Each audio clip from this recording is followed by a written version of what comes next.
Welcome to sauce TV. నేను మీ అమిల్ Hussain.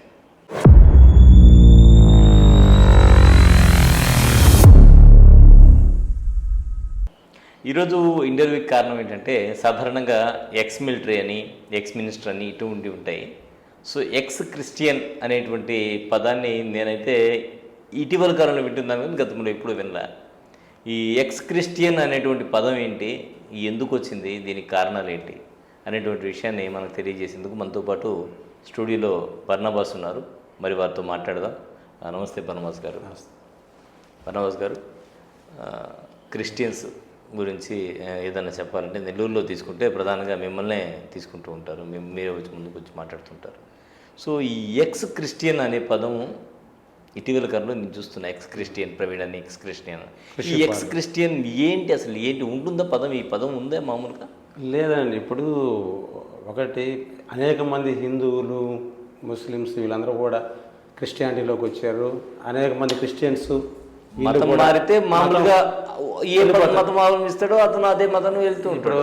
Christians కానీ, హిందువులు కానీ, ముస్లిమ్స్ కానీ రకరకాలుగా వాళ్ళ నమ్మకం ప్రకారం పోతుంటారు. వాళ్ళు పోయిన తర్వాత దేవుడిని పెట్టుకొని పూజించుకుంటూ చేస్తారు. ఈ ఎక్స్ అంటే ఏమైనా మాజీ సైనికుడా, లేకపోతే మాజీ ప్రేయసి, మాజీ ప్రియుడు ఇట్టుంటారు కదా. ఇటు ఇంకా కూడా హిందుత్వంలోకి వెళ్ళినోడు అక్కడ గ్రంథాలు, బైబిల్ చదివింది 2 సార్లు. వీడు బైబిల్ చదివింది, వీళ్ళమ్మ చర్చికి వెళ్తుంది. ఓకే, వీడేంటి సమాజ సేవ చేసేది? ముందు తల్లిని మార్చుకోవాలా? ఇప్పుడు నీ మనం చెప్తాను, ఎవరు చెప్పినా కూడా నీ మతాన్ని ఆచరించు, పరమతాన్ని గౌరవించు. అంతేగాని వీడు వచ్చిన తర్వాత ఏ విధంగా మాట్లాడతాడంటే, సరే నీ గ్రంథాల్లో రామాయణం, భగవద్గీత తెలుసా? అది చదవలేదంట. ఖురాన్ చదివేవా? అది చదవలేదంట. ఏమి చదవకుండా నేను ఒక బీటెక్, నేను నేను సంపాదించాలనుకుంటే ₹1,00,000 జీతం వస్తుంది, లక్షలు సంపాదించుంటే వీడికి 10,000 మంది ఫాలోవర్స్ ఉన్నారు. 1000 మంది ఫుల్గా డబ్బులు పంపిస్తాడు.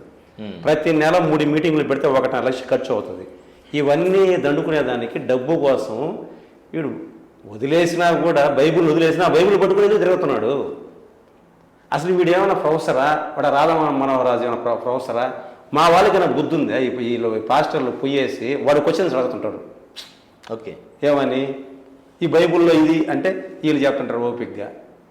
అసలు నువ్వు రామాయణం, భాగవతం ఏమైనా అడిగితే వాళ్ళు చెప్తున్నారా? రైట్. మీరు అన్నట్టు ఏదైనా గ్రంథాల మీద ఏదైనా డిస్కషన్ చేయాలంటే కనీస పరిజ్ఞానం ఉండి లేకపోతే వెళ్తే సరే. అంటే అసలు ఎప్పుడో రాసినటువంటి గ్రంథాల మీద ఇప్పుడు రీసెర్చ్ చేసేది ఏంటి అన్న నేను. వాడు 4 పేజీల పుస్తకం రాసి అది 500 లెక్క నమ్ముతున్నాడు. దానికి ఫుల్ డిమాండ్ అంట. క్రైస్తవుడా మేలుకో, ఇది నమ్మితే చర్చికి పోవద్దు, నమ్మకపోతే పోండి. అంటే ఏముంది ఆ క్రైస్తవుడా నమ్మకం పుస్తకం? ఒక 4 వచనాలు, ఇప్పుడు మనము 1వ వచనం నుంచి 50 వచనాలు ఉంటాయనుకోండి, మొత్తం చదివితే సారాంశం వస్తుంది. రాముడు అడవికి వెళ్ళాడు, లేడీ కనపడింది, ఇవన్నీ ఉంటే ఆ లేడీకే బాణం వేశాడు, ఆ ఒక్కరవ తీసుకొని దాన్ని ఎందుకు చంపాడు అని అంటే, ఏదైనా కూడా బ్యాక్గ్రౌండ్ కారణం ఏందనేది స్టార్టింగ్ నుంచి అటు తీసుకున్నా, బైబిల్ తీసుకున్నా, ఏదైనా ప్రతిదీ చదివితే, పూర్తిగా అధ్యాయం చదివితే వస్తుంది. అన్ని వచనాలలో నీకు సమాధానం ఉంటుంది. నేను అడిగేది ఒకటే, వీళ్ళు సమాధానం చెప్పేది ఏంది అంట. ఆడికి పోయిన వాళ్ళు, ఒరే బాబు మా గ్రంథం నచ్చలా, రాధా మనోహరరావు చదవ బాబు, సింపుల్, వదిలేసేయి. నిన్నెవరు చదవన్నాడు? ఎవరు బలవంత పెట్టలేదు కదా, పెట్టరు కూడా. అవును. అయితే ఇక్కడ ఇంకొక మాట కూడా, బలవంత పెడుతున్నారు క్రిస్టియన్స్ అని రాధా మనోహర్ దాస్ చెప్పడం జరిగింది. మిగతా మతాల వాళ్ళు ఇస్లాంలోకి రమ్మని ఎవరు ఆహ్వానించరు, కానీ క్రిస్టియన్స్లోకి రమ్మని ఆహ్వానిస్తారు. వీళ్ళు మత మార్పిడిని ప్రోత్సహించేటువంటి వాళ్ళలో క్రిస్టియన్స్ ఒకరు అనే విధంగా ఇటీవల కాలంలో 2 రోజుల క్రితం జరిగినటువంటి స్పీచ్లో కూడా రాధా మనోహర్ దాస్ మత మార్పిడి అనేది ఉండదు. మామూలుగా సర్వలోకంలోకి వెళ్ళి సర్వ సృష్టికి సువార్తను ప్రకటించమని ఉంటుంది బైబిల్లో. సువార్తను ప్రకటించమని, వీళ్ళు సువార్తకి పోతారు. అంటే ఏంటి సువార్తను ప్రకటించడం అంటే ఏంటి? సువార్తను అంటే దేవుడు ఏ విధంగా ఆయన జీవించాడు, మనుషుల కోసం ఆ విధంగా ఆయన ప్రాణం పెట్టి నిత్యజీవం, ప్రతి మానవాళి నిత్యజీవం వైపున నడవడానికి ఆయన చేసిన శిలువ యాగం గురించి, ఆయన దేవాది దేవుడు పశువుల పాకలో ఎందుకు పుట్టాడు, ఆయన పుట్టాలంటే పెద్ద రాజు దగ్గర ఆయన పుట్టచ్చు. ఓకే, పశువుల పాకల స్థానం లేదు. ఆడ ఎందుకు పుట్టాడు ఏందనేది దాని గురించి చెప్పండి. ఎందుకు పుట్టాడు? మానవుల పాపం పెరిగిన తర్వాత ఇప్పుడు ఆదాముతో పాపం వచ్చింది, ఈయనతో ఆ పాపం పోయింది. మొదటి ఆదాము, కడపటి ఆదాము అనమాట. ఈయన ప్రతి మానవాళి నిత్యజీవం వైపు నడవడానికి ఆయన రక్తం చిందించి ఇంకా పాపం చేయబాగంటారు బాబు, మీకోసం నేను ప్రాణం పెట్టి 3వ రోజు తిరిగి లేచానని చెప్పి ఆయన చెప్తాడు. దాన్ని చెప్పమనే వీళ్ళు చెప్పేది. వీళ్ళు కొందరు చేస్తారు ఏమని, మా దేవుడే గొప్ప, మా దేవుడే, మాకు బైబిల్లో ఉంటుంది, నేను తప్ప మరొక దేవుడు ఉండకూడదు. అది నీకు ఆ చర్చిలో చెప్పుకో. నువ్వు ఏదన్నా చెప్పాలంటే నువ్వు పలాన్ని ఇంకొకరు విమర్శించబాకు, అది బైబిల్లో ఉండేది చెప్పు. నువ్వు ఇంకా అది ఎవరో ఒకటిద్దరు చేసిన దానికి వాళ్ళని పట్టుకొని మీరు ఇష్ట ప్రకారం మాట్లాడండి. యేసుప్రభుని ఎందుకు తిడుతున్నావు, మరియమ్మని ఎందుకు తిడుతున్నావు, బైబిల్ ఎందుకు తిడుతున్నావు, నీ క్వశ్చన్స్ ఏంది, వీళ్ళందరూ ఏం చేస్తారు, ఎందుకు చేస్తున్నారు ఈ పనులు? ఎవడు తప్పు చేశాడో, ఇప్పుడు ఒక పాస్టర్ తప్పు చేశాడంటే తిట్టు ఆ పాస్టర్ని, కొట్టు లేకపోతే పోయి అందరూ పోయి ఏంద్ర ఈ మా దేవుని ఎందుకు తిడుతున్నారని చెప్పాను.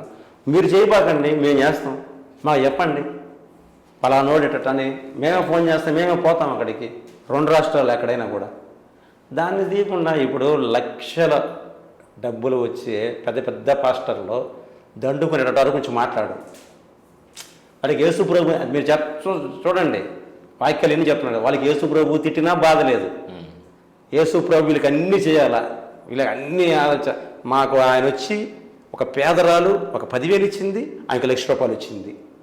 ఈ చెప్పేది అంటే ఇంకొకరు ఎఫ్నాటిజం టైపు.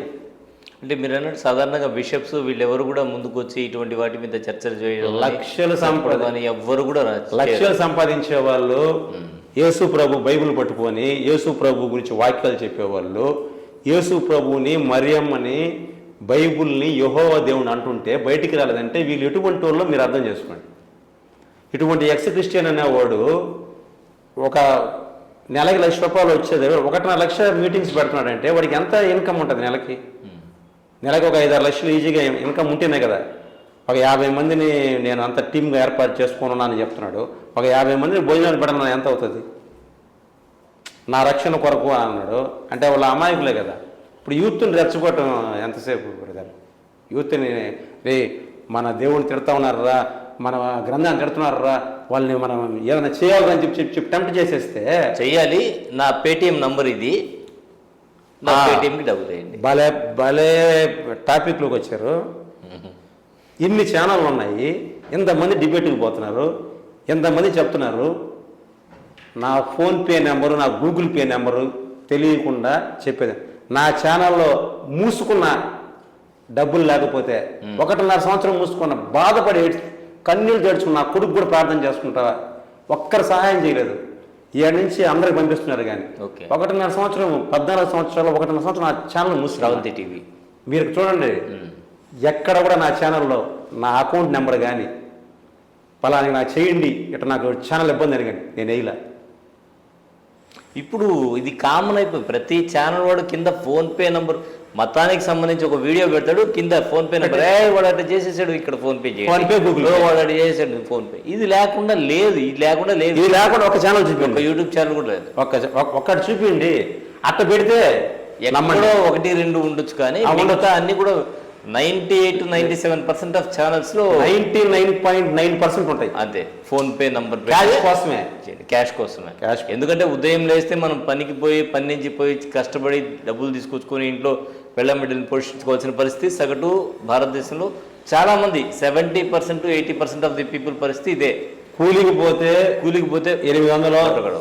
అవును, మగవాళ్ళకి 900, ఆడవాళ్ళకి 800. వాళ్ళు కష్టపడాలా, తీసుకురావాలా, వాళ్ళకి లేదంటే ఆ ప్రభుత్వ సంక్షేమ కార్యక్రమాలు, రేషన్ బియ్యంతో బతికే వాళ్ళు చాలా మంది ఉన్నారు. అవును, ఇవాళ ఏసీలో కూర్చుంటాడు, లేకపోతే అటు ఇటు తిరుగుతూ ఉంటాడు. ఇప్పుడు రాధామనోహర్ దాస్కి మామూలు ట్రైన్లో తిరుగుతున్నారని చెప్పారు.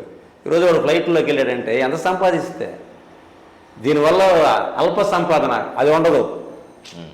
ఖచ్చితంగా అనుకోవచ్చు, నీ కష్టపడింది ఆడిగిపోదు, ఊరికే వచ్చింది నీ దగ్గర ఉండదు.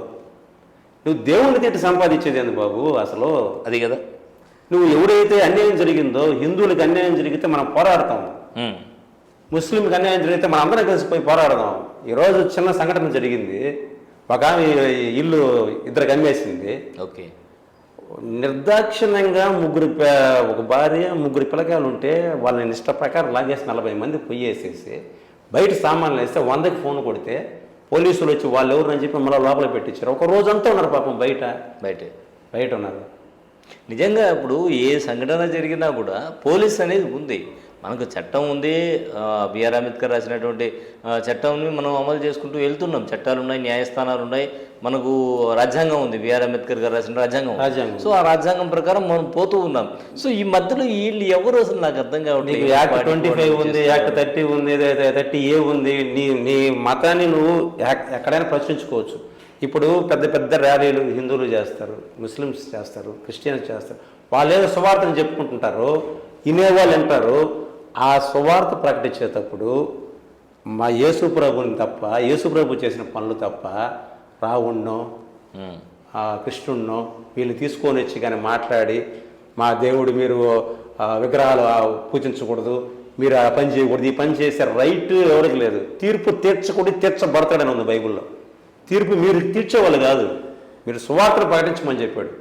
తీర్పు తీర్చబడతారన్నాడు.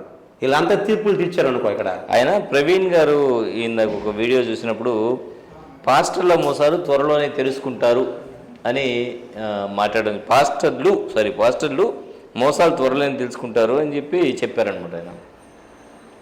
పాస్టర్లు మోసాలు చేసుకుంటే కొందరు ఉంటారు, అందరు కాదు కదా, కొందరు ఉంటారు చేసేవాళ్ళు. నేను చెప్పాను కదా, ఒకవేళ హిందుత్వం కానీ ముస్లిమ్స్ కానీ ఇవన్నీ ఏంటంటే కొద్దిగా ఈ శ్లోకాలు కానీ వేదాలు కానీ ఇవన్నీ చాలా కష్టం నేర్చుకోవటం. ఖురాన్ కూడా అంతే కొద్దిగా బాధ. ఇక్కడ ఏముంది, యేసు నామములో ఇది జరుగును కాక ఒకటేదో ఒక వాక్యం ఏదో తీసుకునేసేస్తారు అంతే. మామూలుగా ట్రైనింగ్ ఇవన్నీ తీసుకున్న వాళ్ళు చాలా తక్కువ. ఎలా ఉంటుంది అసలు? జస్ట్ పాస్టర్ అనే విషయం గురించి ప్రస్తావన వచ్చింది కాబట్టి, పాస్టర్ అంటే ఏంటి, ఎన్ని సంవత్సరాల కోర్సు లాంటిది ఉంటుందా, ఎట్లా దీనికి సంబంధించి? 1 year కోర్సు ఉంటుంది మామూలుగా బైబిల్ ట్రైనింగ్. ఒక్కొక్కరు 50,000 మంది వస్తున్నారు ట్రైనింగ్లు తీసుకొని. ఎవ్రీ ఇయర్ 50,000 మంది ట్రైనింగ్ తీసుకొని వస్తారు. వాళ్ళు కొందరు చెప్తారు, కొందరు వస్తారు పెద్ద పాస్టర్లు పరిశుద్ధాత్మ నమ్మేస్తారు 5,000కి 10,000కి. అంటే నువ్వు చెప్పుకోవచ్చు, దానికి కొంటారు వీళ్ళు పోయి.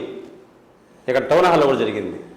ఒక పాస్టర్ వచ్చాడు, అంటే ఇంటర్నేషనల్ స్పీకర్లు, అంతర్జాతీయ స్పీకర్లు అని చెప్పుకుంటారు కొందరు.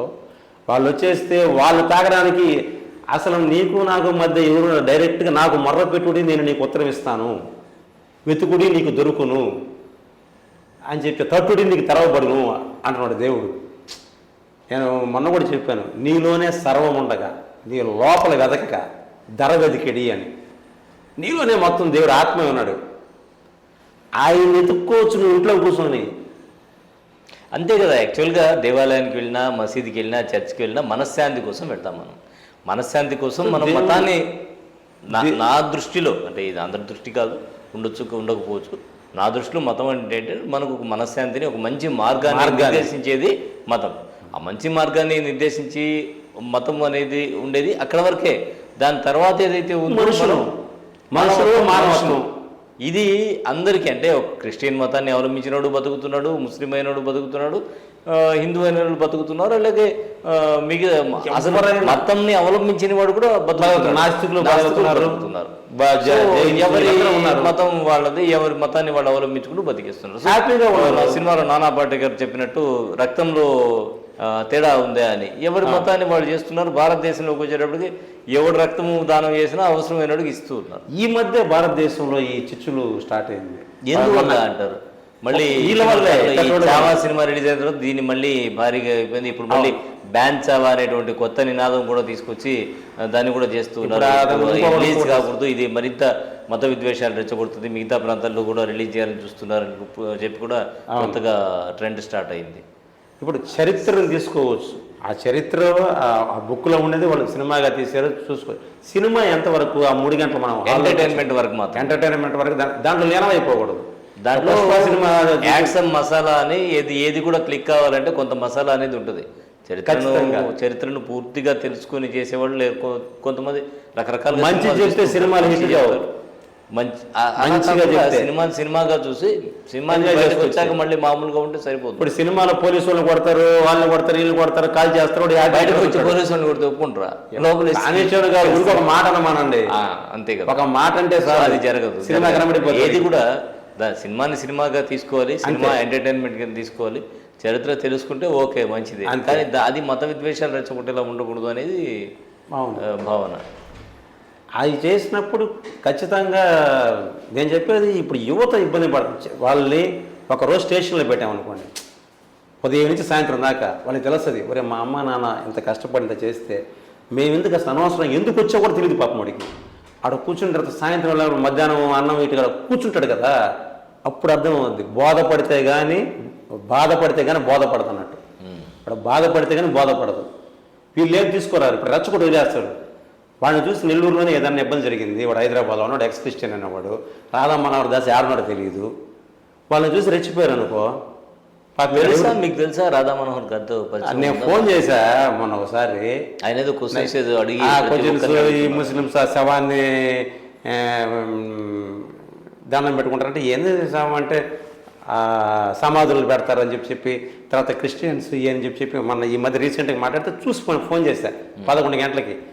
నేనేందేనంటే మళ్ళీ కావాలో ఒక మీటింగ్లో ఉన్నా 11:30కి నాకు ఫోన్ చేశాడు, మెసేజ్ కలపడింది. నేను ఆ మీటింగ్కి సౌండ్లో ఎత్తి మాట్లాడలేక నేను లిఫ్ట్ అంటే ఒకవేళ రాధా మనోహర్ దాస్ నెల్లూరు వస్తే సాస్ టీవీ ఆహ్వానిస్తే ఆయన్ని మిమ్మల్ని మీరు వచ్చి ఆయనతో మాట్లాడడానికి సిద్ధంగా ఉన్నారు? ఆయన క్వశ్చన్ సమాధానం చెప్పడానికి సాహిత్యం అంటే వాడే నాకు ప్రిన్సిపలా నేను సమాధానం చెప్పడానికి ఆయన అడిగినటువంటి సందేహం నివృత్తి చేయడానికి సమాధానం చెప్పడానికి కాదు, ఆయన సందేహాలు నివృత్తి చేయడానికి నేను చెప్తా. నేను అడగతా ఆయన రామాయణమా భగవద్గీత ఏదో అడుగుతాడు, సకరంగా తెలియదులే సబ్జెక్టు, ఏది అడుగుతాడో చెప్పని నేను అడగతాను. నేను ఆయన 10 క్వశ్చన్లు అడిగినప్పుడు నేను 5 క్వశ్చన్లు అడుగుతాను. మీరు కూడా 5 క్వశ్చన్లు అడుగుతారు అడగతా. ఇప్పుడు ఆయన ఏమో నాకు ప్రిన్సిపాలా లేకపోతే ఆయన నన్ను పోషిస్తున్నాడా? మా క్రిస్టియానిటీకి ఆయన లక్షల బైబిల్ రాసిన బైబిల్ కర్త ఆయన ఏదో 2-3 పట్టుకొని అడిగితే మా వాళ్ళు పోయేసి ఈడికి సమాధానం చెప్తాం. వాడికి వచ్చి వేసేవాడు వేస్తే చెప్పడు. మన బాను సెన్సిటివ్ అతను కొంచెం ఫోన్ లాక్కునేసేసి చూసారు మీరు, అదే చూడలేదు ఫోన్ లాక్కునేసి నీకెందుకని చెప్పి వెళ్ళిపోయాడు, డెబిట్ నుంచి వెళ్ళిపోయాడు. ఇప్పుడు ఆయన వేస్తే క్వశ్చన్ చెప్పడానికి ఆయన ఏమన్నా నియంత్రణ, ఆయన ఏమన్నా ప్రధానమంత్రియా లేకపోతే ఆయన ఏమన్నా ముఖ్యమంత్రియా లేకపోతే ఎవరు నన్ను క్వశ్చన్స్ అడగడానికి? నన్ను అడగతాడు, నేను కూడా అడగతా. దీనివల్ల ఒరిగేది ఏమి లేదు. నీ మతాన్ని ఆచరించి నా పరమతాన్ని గౌరవిస్తే నీ దేవుడు నువ్వు దండం పెట్టుకోరా బాబు, నా దేవుడు నేను దండం పెట్టుకుంటా, నువ్వు నేను వ్యక్తిగత కూడా తిట్టుకుంటాం అంతేగాని యేసుప్రభుని నేను తిట్టాలా, రాముడు నేను తిట్టాలా, కృష్ణుడు నేను తిట్టాలా, అలా నేను తిట్టాలా? ఇక్కడ తిడితే కమ్యూనిటీ వచ్చేస్తుంది కదా. ఇప్పుడు ఎవరన్నా డబ్బులు వస్తాయి, దాన్ని ఏం చేస్తున్నారంటే అది కమ్యూనిటీ కింద తీసేసుకుంటూ ఉన్నారు. ఈ గతంలో ఉండేది కాదు, ఇద్దరు తిట్టుకుంటే ఇద్దరు కొట్టుకుంటే ఇద్దరు వెళ్ళి కేసులు పెట్టుకునేది అంతే. కానీ ఇప్పుడు లేదు, ముస్లిం వచ్చి హిందువుని కొట్టాడని, హిందూ వచ్చి ముస్లిం కొట్టాడని మతాన్ని రెచ్చగొడుతున్నారు, రెచ్చగొట్టే వాళ్ళు ఎక్కువైపోయి ఉన్నారు. ప్రాబ్లం అయితే ఇది సమస్య. దానివల్ల చాలా ప్రమాదం, రాబోయే తరంలో చాలా ప్రమాదం. అది అవుతారు దీనివల్ల. ఇప్పుడే అరగట్టకపోతే అందుకే నేను ఒక SMS అనే కార్యక్రమాన్ని పూనుకొని ఉన్నా. ఒక 5-6 నెలల్లో ERC గ్రౌండ్లోనే SMS అంటే సర్వమత సమ్మేళనం. ఒక టీంని ఏర్పడి కొన్ని అన్ని సంఘాలని కలుపుకొనేసేసేసి నా ఫ్రెండ్ ఒక అతను ఉన్నాడు, హరే రామ హరే కృష్ణ ఇస్కాన్ టెంపుల్ దాంట్లో సౌత్ ఇండియా చైర్మన్ కూడా చేశాడు, ఒక ఎంపీగా కూడా పోటీ చేస్తున్నాడు.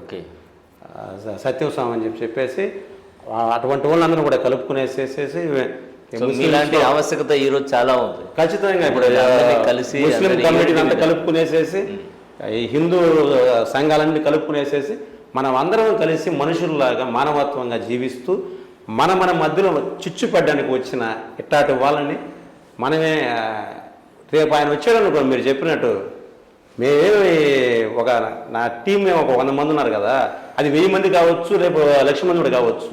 ఎంతమంది అయినా కూడా ఏం చేస్తామంటే ప్రార్థన చేస్తాం. ఈయన బాగుండాలా, ఈయన మనసు మారి ఆయన దేవుణ్ణి తెలుసుకొని ఆయన దేవుణ్ణి మా దేవుణ్ణి తెలుసుకొని కాదు, ఆయన ఏమైతే అనుకుంటున్నాడో ఒక సంకల్పంతో ఉన్నాడో దాని ప్రకారం ఆయన చేసే ప్రయాణంలో రాకపోకల్లో అన్నిటిల్లో ఇతన్ని దేవుడు కాచి కాపాడాలని మేము ప్రార్థన చేస్తాం అంతే. ఇంకేమి ఆయన ఏం చేసేది ఎవరు నేను చేసేది ఉండదు, అవన్నీ వ్యక్తిగత దాడులు. ఎందుకంటే దేవుడు చెప్పిన మార్గాన్ని ఎన్నుకొని ఈరోజు మన భారతదేశానికి స్వతంత్రం తెప్పించాడు గాంధీ, ఒక శాంతి అనే మార్గంతో. యేసు ప్రభుని సిలువేసినప్పుడు ఆయన దేవుడు తప్పించుకోలేడా? అవసరమా? మనుషుల కోసమే కదా మళ్ళీ కిరీటం పెట్టారు. అది కూడా ఒకటి బ్రదర్. ఇప్పుడు చాలామంది సిలువలు మోస్తూ ఉంటారు, ఇది చేస్తూ ఉంటారు. ఎవరైనా నేను చెప్పేది ఒకటే, మేకులు కొట్టుకుంటారా? ముళ్ళ కిరీటం పెడతారా? ఇప్పుడు పోయేసి మాకు కొత్తగూడరికి కానీ ఎక్కడికైనా పోయి జుట్టిచ్చి వస్తారు, వస్తుందనే కదా ఇస్తారా? ఏలిస్తారా? చెయ్యిస్తారా? ఇంకేంది ఇవన్నీ ఆచారాలు, ఇది చేసాము ఆచారాలు పాటించడం తప్ప మొలిసేదే ఇస్తాడు, రాని వీడు స్వార్థం కదా. ఇదే మొత్తం స్వార్థం పెట్టుకొని ఈయన 5,000 ఇస్తే ఈయనకి 5 లక్షలు వచ్చి నాకు వస్తుందని చెప్పి ఆయనకి ఎత్తుకపోయి పెద్ద పాస్టర్కి ఇస్తుంటివి, నువ్వు ఆ పూజారికి ఇస్తుంటివి, లేకపోతే రెచ్చగొట్టే వాళ్ళకి ఫోన్పే పడుతుంటివి. నీకు ఏది వచ్చింది లాభము? అది నీ బిడ్డలకు ఏదికన్నా పెట్టుకొని డైరెక్ట్గా నువ్వే దేవుడికి, నీకెందుకు మధ్యలో?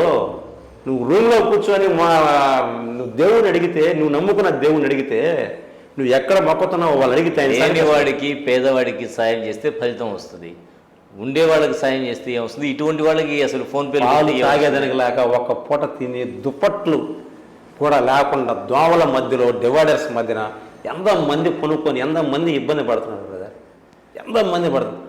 వాళ్ళకు కొనిచ్చేవాడు ఎవడు లేరు. మనం అంటే ఏదన్నా డబ్బులు వస్తే చెప్తే గుర్తొచ్చింది, కోవూరులో రుక్మిణి కళ్యాణ మండపం ఎదురుగా ఖాళీ స్థలం ఉంటే ఆ స్థలంలో ఒక తల్లి, ఇద్దరు పిల్లలు బాగలేదు ఇద్దరికి, వాళ్ళిద్దరిని పెట్టుకొని అక్కడే ఉంటుంది ఆ తల్లి. సో గుడిలో పెట్టేటువంటి ప్రసాదం తిని వాళ్ళు బతుకుతారు. నిజంగా చాలా దారుణమైనటువంటి పరిస్థితి. నేను మొన్న ఒక 100 దుప్పట్లు ఇద్దాం నైట్ గమ్ముగా పోయేసి ఒక్కొక్కరికి ఇస్తుంటే పాపములకి ఎంత కృతజ్ఞత అంటే అసలు ఏందిరా ఇట్టుంది.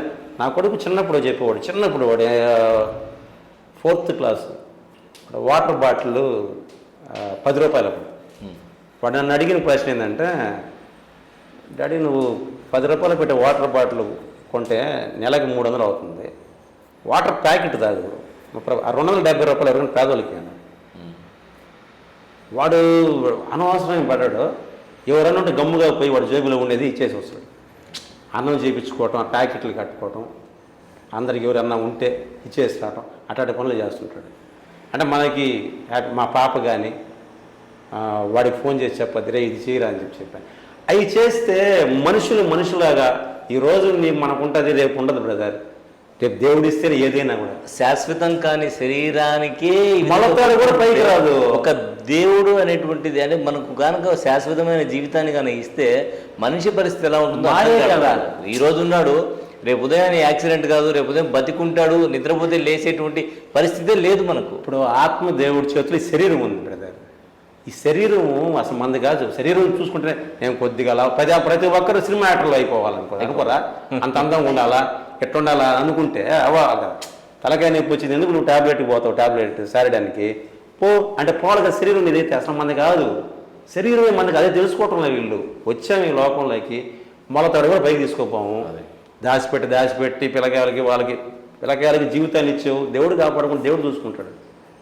ఇప్పుడు మామూలుగా అజయ్ బాబు, ప్రవీణ్ అంటే ఎక్కువగా వీళ్ళ గురించి డిస్కషన్ జరుగుతుంది కాబట్టి, వీళ్ళిద్దరిలో ఎవరంటే మీకు ఇష్టం అంటే మీరేం చెప్తారు? ఇష్టం అంటే అజయ్ బాబు ఒకడు ఫైట్ చేస్తున్నాడు క్రైస్తవుల తరపున గొంతెత్తి మాట్లాడుతున్నది అతను ఒక్కడే. ఇప్పుడు ఎక్స్-క్రిస్టియన్ ఈ ప్రవీణ్ గారి తర్వాత ఇంకొక కృషిపాల్ కూడా వచ్చాడు. కృషిపాల్ వచ్చి ఇలాగే మాట్లాడి తర్వాత తెలుసుకొని మళ్ళీ రిటర్న్ అయిపోయాడు. నేను పాట ప్రవీణ్ మళ్ళీ రిటర్న్ అవుతారా? దేవుడు చూసుకుంటాడు. మనం ఇప్పుడు వాళ్ళ అమ్మని మార్చలేనోడు నేను నా సమాజాన్ని మారుస్తాను. అసలు నువ్వు భగవద్గీత చదవకపోతివి, రామాయణం చదవకపోతివి, బైబిల్ 2 సార్లు చదివాను అన్నావు, చదివితే టైం వేస్ట్, పురాణ అసలు చదవలేదన్నావు. అసలు ఇప్పుడు నువ్వు చదువుపో, నీకెందుకు బైబిల్ వదిలేస్తావు కదా. ఎక్స్-క్రిస్టియన్ ఏంది, మాజీ క్రైస్తవుడు ఏంది, వీడు ఒక ఆమెను పెళ్లి చేసుకున్నాడు కదా, అంటే పబ్లిసిటీ కోసమే ఇలా పెట్టుకుని, కాకపోతే మళ్ళీ బైబిల్ పెట్టుకొని పోతున్నాడు కదా. బైబిల్ని ఒక విధంగా మంచో చెడో యేసుప్రభుని ప్రకటిస్తున్నాడు. మళ్ళీ బైబిల్ తీసుకెళ్తున్నాడు.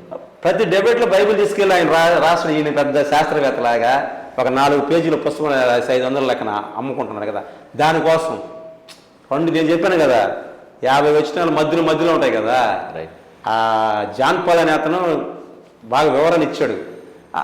ఏమి తీసుకోండి, ఇది నమ్మబాకండి, ఇది డబ్బు కోసం చేసింది అని చెప్పి క్లియర్గా చెప్పాడు రైట్ జాన్ పాల్. అజయ్ బాబు ఏంటంటే కొద్దిగా స్ట్రాంగ్గా మాట్లాడతాడు.